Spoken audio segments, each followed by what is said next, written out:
Hi VC, Dale Gate433 back with another video. So this is going to be my December 2023 Lost in the Collection video. So yeah, for those of you who haven't watched, every month I revisit 10 records that have been sitting on the shelves for 5 years or more and reappraise them. So so let's get into this because I've got so many videos to make. I've just noticed that before I was making this, I was just checking. The last video I made was last month's Lost in the Collection video, so about 4 weeks ago. So yeah, I need to, I've got so many thread videos I need to do, so I need to get some of those recorded. Now I'm kind of finished work for the Christmas period. I've got an opportunity. It's been mad as normal, so let's get this one shot and then I can start to do some threads for people who've made interesting thread videos. Okay, so first up, I've got some notes because I've played these records over the month and I need to try and remember what I thought of them. So first up, and these are in the order that I played them during December. First up is Anathema and Judgment. So this is their 1999 album. So Anathema, they're from Liverpool. They are a neo-prog band. Been going for quite a long time. This isn't their first album. This is maybe their fourth, fifth, sixth album. I'm not quite sure, but this is a sort of a transitional album where they transition from being a kind of death metal throat singing band to singing conventionally. Vincent Kavanagh is the lead vocalist. He's got a lovely voice, so it really suits the sort of grand symphonic neo-prog kind of atmosphere. And yeah, the reason, and this is my first album by them, this is a reissue from 2011, although it originally came out in 1999. And yeah, this was a transitional album as well because it was the first album, I think, that Lee Douglas, the sister of John Douglas, the drummer in the band, appeared. She sang co-vocals or dual vocals with Vincent on one song and a bit of backing vocals on others, I think. And and then they've gone on now. She's now part of the band, and Vincent and Lee share the vocal duties on most of their albums, kind of certainly the most recent 4 or 5 albums, and I like that. I like the male female sharing of the vocals that they do. So this is to say the introduction to that journey that I like. So yeah, really good album. Stands up. I really enjoyed it, even though say it's mostly Vincent's vocals on this. So, but still a really good neo-prog rock album. Okay, kind of sticking with the prog genre, although this has got a bit of everything in it. This is Man, so Welsh rock band Man. This is one of their early albums. I think it's their second album, called 2 Ounces of Plastic with a Hole in the Middle. Natalie titled. Explains what you get, and this is one of those horrible uni-pack sleeves with some not very attractive pictures in the middle, on the Dawn label, and there's the Dawn label. So maybe to counteract some of the rather unattractive images on this, the previous owner decided to glue a picture of a naked woman to side one of the label. I'm not sure if that was a trend, maybe a trend in Wales, I don't know, but yeah, thanks for that. I'm not sure what it adds to the experience of listening to the record, but I'm sure it did to them. So yeah, so this is, as I say, it's a bit of a hodgepodge of kind of the last leanings of psych with blues, rock, jam band, as well as progressive, some long tracks. And so yeah, whilst it's quite enjoyable, it's a little bit sort of a jumble, an unfocused jumble, which some people might like. I tend to prefer, certainly, I haven't got many Man albums, to be honest. I've only got one other. I've had about 2 or 3 others that I haven't kind of got on with and I've got rid of. I am always on the lookout, though I do want to kind of explore a bit more of their work. But I've got one of their albums that I really enjoy, which I can't remember. Can't remember the title now. So yeah, so say a bit of an unfocused affair in my view, but some nice tracks. Okay, change of gear. Dexys, their 2012 album One Day I'm Going to Soar. So I absolutely love this album. I mean, I've played it. It hasn't been 5 years since I've listened to it. I've got it on my phone and listened to it, and yeah, absolutely love it. It's just such a, if you like Kevin Rowland, if you like the Kevin Rowland style of kind of back and forth, repeating vocals over and over again, is just brilliant. And this is a bit of a kind of kitchen sink drama, with back and forth vocals, and yeah, absolutely love it. I told the story that I played this in the car when we were driving through France on holiday with my wife and my daughter, and they didn't enjoy it. They said turn this off. It got on their nerves. But this is just fantastic. Absolutely love this. There's a review. 5 stars by Mojo.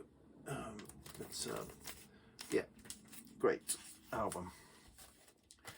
Okay, this next one is by a band called Beaches, which are an Australian all-female band, and the album's called The Second of Spring. So yeah, put this on fully with the intention of giving it a quick listen and listing it, because I remember I bought this when it came out 2017 on the back of a 5-star review in Shindig magazine, I think it was, and yeah, I thought that's all right, and it's a bit long, 77 minutes. It doesn't really go anywhere, and that's pretty much the same. It is 77 minutes long still. It hasn't changed, and it doesn't really go anywhere. It's got a lot of kind of I mean, what is it? Sorry, it's it's neo-psych, noise, shoegaze, dream pop, I would say. Quite a lot of long instrumentals, quite a vocals that kind of just a little bit sort of wordless vocals back in the mix, as well as some conventional. But I actually played all 4 sides all the way through. Really kind of, it just kept my attention. Didn't blow me away, but it was just like intriguing, and I wanted to play it. So it's got a stay of execution, shall we say. It's definitely staying, and I'll look forward to spinning it again in another 5 years' time, and probably having the same impression. Oh dear, the life of a collector. Okay, fifth is this album, Burt Bacharach Portrait in Music. So there's loads of Burt Bacharach albums. You pick them up for virtually nothing at car boot sales, you know, every now and again. I've had several, not kept many. I think Reach Out's the only one I've kind of got that I'm definitely keeping, but I've got a few that are kind of on the verge of being in or out. And this is another one. So I think this is kind of, what is this? Because obviously this is a comp, I think, and it's the arrangement is more about the music and the arrangement of Burt Bacharach than the songwriting of Hal David. So I think the emphasis, there's a lot of, again, the sort of wordless vocals, vocals that they aren't by the artists. The singing isn't by the artists who made these songs famous. It's by, I guess, session singers. So it's different, and it tends to emphasize the music rather than the words. So some are instrumentals, but there's a lot of kind of, as I said, 60s girl singing going on the. So yeah, enjoyable and different. And so again, kind of, do I want to get rid of that? I'm not sure. So it's an I'm not sure situation. Okay. Next five. As I said last month, I'm out of practice, Okay, next up is this album, Anne Briggs, her self-titled album from '71. So this is very, very traditional folk, and it's got quite a lot of a cappella singing on it. I mean, the only kind of instruments on it appear is Anne's sort of acoustic guitar on some tracks, but not all, and then some bouzouki that either Anne plays or John Moynihan play. So yeah, so it's got a bit of acoustic guitar, bit of bouzouki, and quite a lot of a cappella singing. So this is very traditional folk, and you need to be in the mood therefore for that kind of album. It's got some obviously some big songs on it: Blackwater Side, Willow Winsbury, The Cuckoo, Reynardine, so My Bonny Lad. So some real if you like traditional English folk or British folk standards there, but I think you need to be in the mood for it. So yeah, it's one of those, that I need to be in the mood for that style of singing. I tend to prefer my folk music with a little bit more going on with it. Okay, next up is this album, Neil Young, Comes a Time. Yeah, I've kind of not been into Neil Young recently. I bought several of his albums in the early days, and I've not followed this reissue campaign of his. I can live with a few Neil Young albums. I'm certainly not in the sort of intending to kind of complete, but this is one that I'm quite fond of. This is quite a restrained, shall we say, very kind of mellow, reflective Neil Young album, which I mean, I really like Harvest Moon. That's probably my favourite Neil Young album, the '92 album, and this is not dissimilar. I mean, it's not similar, but it's not dissimilar to that in terms of mood. It's got some lovely tracks. Going Back is a great opening track, Comes a Time, and I've probably listed some of the best. Peace of Mind, the closing track, is brilliant, and it's got a lot of harmony vocals and sort of shared vocals with Nicolette Larton, who appears on a number of his albums. So really, really nice listen. Yeah, it doesn't blow your socks off, but nice. Okay, next up is this, Affinity, their only album. So this is from, is it 69 or 70? Not sure. But their only album came out on the Vertigo label originally. This is a repertoire reissue where they've kind of paid homage to the Vertigo Swirl label, but this isn't a Vertigo Swirl. They cost a fortune. So this band is fronted by Linda Hoyle, who's got a vocal style very much like Judy Driscoll a bit. It's sort of a bluesy jazz sort of female vocal style, kind of like Judy Driscoll had with Brian Auger and the Trinity. So so that's kind of what you get, and it's got some interesting song choices on it. It's got Coconut Grove. They do a good version of that. They do a very long version which closes it, of All Along the Watchtower, and the band really kind of, they're really strong musicians. This is their only album, which is a shame. There is a CD reissue, kind of multi-CD, which of all kind of related recordings for Affinity. So I don't know if that's any good. I'll look into that, see if there's more music that they did. They're kind of once and done, really good. Lot of organ going on around that kind of turn of the decade sound that I absolutely love. So I really enjoyed this. This went quite a lot up in my estimation. on revisiting, and even caused me, so I've got Linda Hoyle's debut album as well, and again another kind of repertoire reissue paying homage to the Vertigo Swirl, because her debut album goes for a fortune, but I didn't get on with that. I found that was a little bit too jazzy, she went a little bit too sort of off the wall for me, but I've kind of pulled it out off the Discogs pile, and I'm going to give it another revisit on the back of listening to this, because my ears may now be ready for it. So yeah,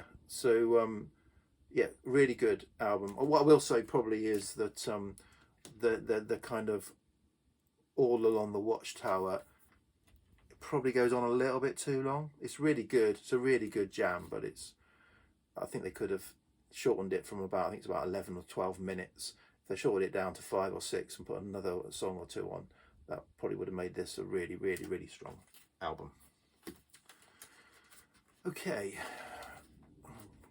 Just take it forever. Sorry, I'm out of practice. Hopefully I'll be more in practice when I shot all of these thread videos. Okay, next up, Samal. Samal from Finland. Modern progressive, progressive, quite heavy-ish band. The songs are all sung in Finnish, and I was turned on to this band by Nico in Finland. He used to make videos many years ago as the Vinyl Corner. Shame he doesn't make videos now. He's a really nice guy, but yeah, turned me on to Samal, their debut album. This might be their second or third album, but yeah, good. But I think their first album is really strong, and is a standout. This is just kind of a bit more of the same. It's on the Svart label, which is a great label, great Finnish label, and they were reissuing a lot of the Wigwam albums, and I kind of would have followed them if we hadn't left the EU, and now postage becomes an issue that I think getting things from Europe isn't so easy. I would have continued to follow the Svart. They also put out a lot of Finnish jazz stuff as well, so good label, Svart label. Yeah, this is a kind of solid neo-psych, neo-prog album. Certainly enjoyed side 2 more than side 1. Okay, finally, Dead Can Dance and the Serpent, what's it called? It is the Serpent's Egg, yeah, I thought it was. The Serpent's Egg. So I got a whole sort of load of Dead Can Dance albums several years ago when they did a reissue campaign on 4AD. Really, really love them. Struggle with their first album, which is kind of not quite the same as all the rest, but all the rest are kind of just a lovely kind of atmospheric ambient sound that washes over you, and this is no different. So yeah, so Brendan Perry and Lisa Gerrard, if you don't know, originally from Australia, but kind of settled in the UK and produced most of their music whilst in the UK. It's got an immense kind of opening passage on this, The Host of Seraphim. Absolutely immense opening, lots of music going on, orchestration going on, kind of before it leads into a kind of Lisa Gerrard vocal. They tend to kind of, on most of their albums from the 80s, they tend to kind of alternate with their vocals, but yeah, this is just a lovely ethereal, ethereal, neoclassical, less kind of, certainly on side A, a little bit less ethnic. They tend to explore a lot of kind of African Eastern styles, which comes through in side 2 a bit more, but not in side 1. So this is a bit more kind of pure classical, if you like, if that makes sense. But yeah, absolutely beautiful album. Right, that was a rather disappointing effort, Dale. Out of practice, 20 minutes. All my videos seem to be 20 minutes, no matter how little I'm showing. So yeah, I'm going to have a cup of coffee and come back, record a few more videos. So you might see me looking like this over the winter, over the next few weeks, as I kind of try and record a load of videos and release them. Okay, cheers VC, thanks, bye.